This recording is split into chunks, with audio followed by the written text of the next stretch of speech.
Gengs, pada kenyataannya emang hampir nggak ada tempat untuk orang-orang jujur di Indonesia. Orang-orang yang jujur di Indonesia harus berani mengorbankan hidupnya mereka sendiri. Setelah aku lulus dari kuliah, saat itu aku masih idealis banget dan aku pengen berkontribusi kepada masyarakat. Kenapa? Karena aku adalah orang yang suka traveling, dan saat aku traveling, aku suka banget untuk pergi ke pedalaman-pedalaman. Aku pernah masuk ke pedalaman di Flores yang jalannya aja bahkan masih rusak parah ya. Dan aku pernah masuk pedalaman-pedalaman di Lombok yang anak-anak kecilnya itu masih main dari botol-botol bekas dijadiin mainan karena saking mereka nggak punya uang. Aku ngelihat gimana masyarakat Indonesia rumahnya itu masih bolong-bolong, gengs, di pedalaman-pedalaman sana. Listrik kadang-kadang belum masuk, fasilitas bener-bener minim dan hampir nggak ada. Tapi saat aku pengen berkontribusi dulu ke Indonesia, aku bertemu dengan pemerintah-pemerintah Indonesia. Nggak usah deh yang tinggi-tinggi, ASN-ASN yang jabatannya rendah-rendah aja.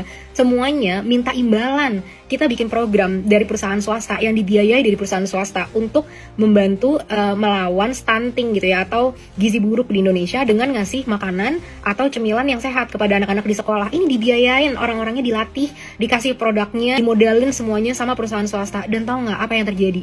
Setiap aku ketemu beberapa pemerintah, nggak semua, tapi beberapa, itu selalu minta imbalan.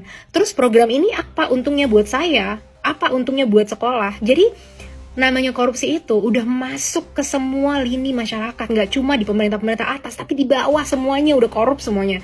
Dan yang bikin sedih, setiap hari aku harus bisa perang sama moral aku dan hati nurani gitu ya. Ini gimana aku mau membantu masyarakat, tapi begini gitu reaksi dari pemerintahnya. Aku bukan anak siapa-siapa, aku bukan anak yang lahir dari keluarga yang wow di Indonesia, bukan orang yang punya privilege gimana-gimana, aku cuma punya otak dan punya pendidikan. Dan orang kayak aku sendirian gak akan bisa bikin perubahan di Indonesia. Akhirnya aku putuskan untuk pergi aja ke luar negeri.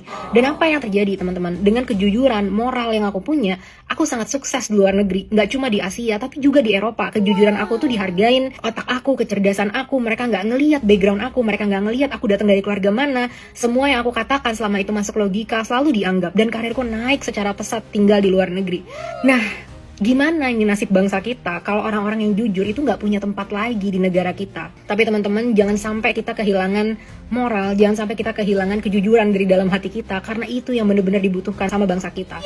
Aku berjanji kalau suatu saat memang aku udah berhasil membiayai segala macam hidupku dengan kualitas hidup yang aku mau, aku ingin banget mendedikasikan hidupku untuk ikut berkontribusi ngebangun negaraku yang sangat aku sayang ini. Tapi saat itu tiba, aku memastikan bahwa moralku sudah tidak bisa dibeli lagi dengan apapun, karena hidupku sudah sangat cukup. Please, untuk kita semua, jaga moral kita, jaga kejujuran kita, dan jangan sampai hancur dengan apapun yang terjadi di pemerintahan kita. Karena Indonesia tidak kekurangan orang pintar, Indonesia kekurangan orang jujur yang benar-benar baik dan mau berkontribusi kepada masyarakat, yang moralnya nggak bisa dibeli dengan uang berapapun.